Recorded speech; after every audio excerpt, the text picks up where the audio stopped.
The Magna Carta, sealed by King John in 1215, was annulled by the Pope within weeks, and failed to bring peace to England. What was meant to be a binding agreement between a troubled king and his rebellious barons quickly unraveled, leaving the country in turmoil. Instead, it sparked a civil war. The land was thrown into chaos, as loyalty shifted and violence erupted across the kingdom. Yet, this failed peace treaty became the foundation of modern democracy and a global symbol of liberty. Its influence would stretch far beyond the fields of medieval England, inspiring movements for freedom and justice around the world. The story begins in a water meadow called Runnymede, chosen as neutral ground between the king and his rebellious barons. This quiet landscape would become the stage for a confrontation that changed history. Picture King John, cornered and furious, facing barons who demanded to accept a list of 63 clauses limiting his power. The air was thick with tension, as the fate of the realm hung in the balance. This was not a negotiation, it was an ultimatum, forcing a king to admit his power had limits. For the first time, a monarch was compelled to recognize that his will was not absolute. The Magna Carta wasn't about freedom for all, it was a practical solution to the barons' grievances. Endless taxes, land seizures, and ignored rights.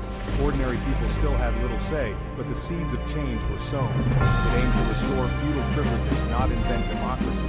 The barons wanted to protect their own interests, not create a fair society for everyone. But hidden in its dense text were revolutionary ideas, principles that would echo through the ages and inspire future generations. Justice should not be sold or denied, and the law must be fair and accessible to all. And free men could not be punished without lawful judgment. This was a radical idea in a world where rulers often acted above the law. Most importantly, it declared the law applied to everyone, even the king. No one, not even a monarch, was above justice. While the original charter was a product of its time, its principles contained the DNA of constitutional government. Over centuries, these ideas would be revived and expanded, shaping the laws of nations. The Magna Carta was a promise, broken, revived, and reinterpreted for generations. Each era found new meaning in its words, adapting its spirit to new struggles for rights and justice. Its failure at the time was the spark for something far greater. The document's legacy would ignite revolutions, inspire constitutions, and challenge tyranny. The legacy of Runnymede would echo for centuries, reminding us that even broken promises can change the world. To truly understand the Magna Carta, you first need to know the man at its center, King John, one of England's most infamous and controversial monarchs. His reputation for cruelty and failure has echoed through the centuries, making him a figure both feared and reviled in English history. John was the youngest son of the powerful Henry II and the legendary Eleanor of Aquitaine. As the baby of the family, he was never expected to inherit the throne, and he spent his early years overshadowed by his older, more accomplished brothers. Nicknamed Lactus because he inherited almost nothing, John grew up plagued by insecurity and a constant sense of inadequacy, always striving to prove himself worthy of power. When he finally became king in 1199, his reign quickly spiraled into disaster after disaster, marked by poor decisions and unrivaled wrath. John lost the vast and wealthy territory of Normandy to the king of France, a humiliating defeat that crippled royal finances and shattered England's prestige on the continent. Desperate to reclaim his lost lands and restore his reputation, John taxed his barons mercilessly, sold important offices to the highest bidder, and seized property without hesitation, fueling resentment across the kingdom. His cruelty, greed, and vindictiveness alienated not just the nobles, but also the common people who suffered under his harsh rule and constant demands. John's arrogance didn't let him to clash with the church, resulting in severe conflicts under his churches closed, bells silent, and religious life marginalized. By 1252, every powerful faction in the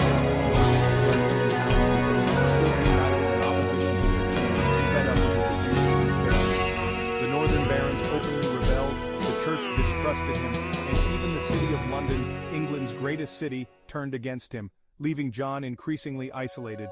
Isolated, outmaneuvered, and with no allies left, John had pushed his subjects to the breaking point.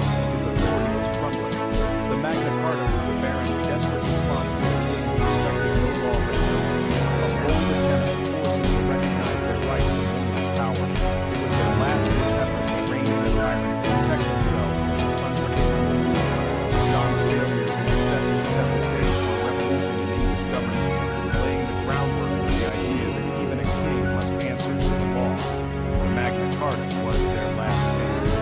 document born out of crisis, but destined to change the course of history. The crisis of 1215 was years in the making, a slow-burning conflict that simmered beneath the surface of English society. But King John's crushing defeat at Bouvines in 1214 was the final straw, a humiliation that sent shockwaves through the kingdom and exposed his weaknesses to all. His failed campaign left the royal treasury empty, his reputation in tatters, and his authority over his barons shattered beyond repair. The barons, led by the determined Robert Fitzwalter, organized a formal rebellion, renouncing their loyalty and demanding sweeping reforms to limit the king's power. John tried desperately to stall for time, seeking support from the Pope, making empty promises, and hoping to divide his enemies. But the barons held firm, refusing to dissuade. When the city of London joined their cause, John's position became truly hopeless, and panic spread through his court. Trapped at Windsor, unable to raise money or an army, John was forced to negotiate with his adversaries, his options dwindling by the day. The stage was set for a historic confrontation at Runnymede, a quiet meadow by the Thames, that would soon witness a turning point in English history. Over 10 tense days, the barons presented their demands, negotiating fiercely. These demands would become the Magna Carta, a document unlike any before it. Scribes worked day and night to formalize the charter, while John, seething with resentment, had no choice but to comply with their terms. On June 15, 1215, the Magna Carta was sealed, marking a moment that would echo through the centuries. Copies were sent across England, carried by messengers to towns and castles, declaring that the king was now bound by law. The barons had forced a revolution in royal power, changing the relationship between England and rule forever. The Magna Carta was a public declaration, an unprecedented statement that the king was no longer above the law, but subject to it. The seeds of constitutional government were sown, and the idea of liberty began to take root in English soil. England would never be the same, and the world would soon feel the impact of this revolutionary charter. The Magna Carta was a detailed legal document, not a sweeping declaration of rights. Its 63 clauses addressed the barons' specific grievances, inheritance taxes, widows' rights, royal forests, and more. Much of it seems obscure today, but it was a practical attempt to fix a broken system.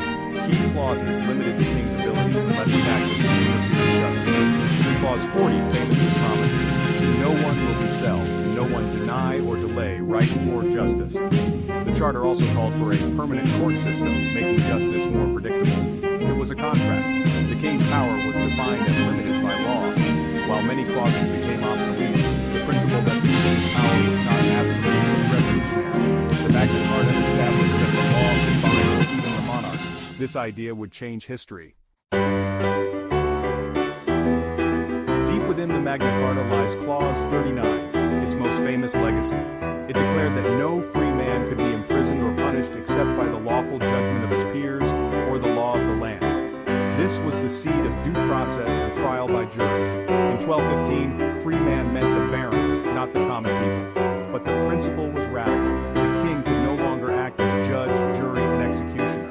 Over centuries, Clause 39's meaning expanded to guarantee liberty for all citizens. Became a rallying cry against tyranny and a shield for individual rights. This single sentence ensured the Magna Carta's survival and transformation. Its promise of justice under law endures to this day. The Magna Carta's most important idea was the rule of law. Before 1215, the king's will was law, unchecked and absolute. The charter placed the king beneath the law, subject to its rules like everyone else. Every clause limiting taxes, property seizures, or royal interference reinforced this theme. The Magna Carta was a legal cage for royal power. To enforce it, Clause 61 created a council of 25 barons to oversee the king's compliance, even authorizing rebellion if he broke the charter. This radical clause led to the charter's annulment and civil war. But the idea that no one, not even the king, is above the law could not be undone. The Magna Carta became the foundation for constitutional monarchy and democracy. Its principle of accountability echoed through history. The rule of law was born. Though the Magna Carta of 1215 failed, its story continued. After King John's death, his sons' regents reissued the charter, removing the most radical clauses but keeping its core principles. The Magna Carta became part of English law, confirmed by successive kings in exchange for taxes. It became a symbol in the struggle between monarch and subjects, especially in the rise of Parliament. The idea that the king needed the consent of the realm to levy taxes led to the birth of Parliament. By the 17th century, jurists like Sir Edward Coke reinterpreted the Magna Carta as a defense against royal tyranny. It became a declaration of fundamental liberties, fueling the English Civil War and the Glorious Revolution. The Magna Carta's principles shaped the English Bill of Rights and the development of limited monarchy. Its influence reached far beyond its medieval origins. The Charter's legacy was now unstoppable. The Magna Carta's ideas crossed the Atlantic with English colonists in America. Colonists saw its rights, trial by jury, security of property, as their birthright. As tensions with Britain grew, the Magna Carta became a rallying cry against taxation without representation. Founding fathers like Jefferson and Franklin drew on its principles when drafting the Constitution and Bill of Rights. The Fifth Amendment's Due Process Clause is a direct descendant of Clause 39. The Magna Carta remains a cornerstone of American law, cited by the Supreme Court and honored at Runnymede. For Americans, it is a living symbol of the fight for liberty. Its legacy connects the barons of 1215 to the revolutionaries of 1776. 8 centuries later, the Magna Carta's core message endures. All are subject to the law, and governments must operate within agreed rules. Its influence is global, inspiring constitutions and human rights declarations. The Universal Declaration of Human Rights echoes its spirit, protecting individuals from arbitrary power. The Magna Carta is a symbol for those who challenge injustice and demand accountability. We shouldn't romanticize it. It was written by elites for their own interests. But its principles grew to encompass the rights of all citizens. The Magna Carta's meaning evolved, becoming a promise of liberty for future generations. It champions limited, accountable government and the rule of law. Our rights are not gifts from the state, but protections under law. The Magna Carta is a living part of the ongoing quest for justice.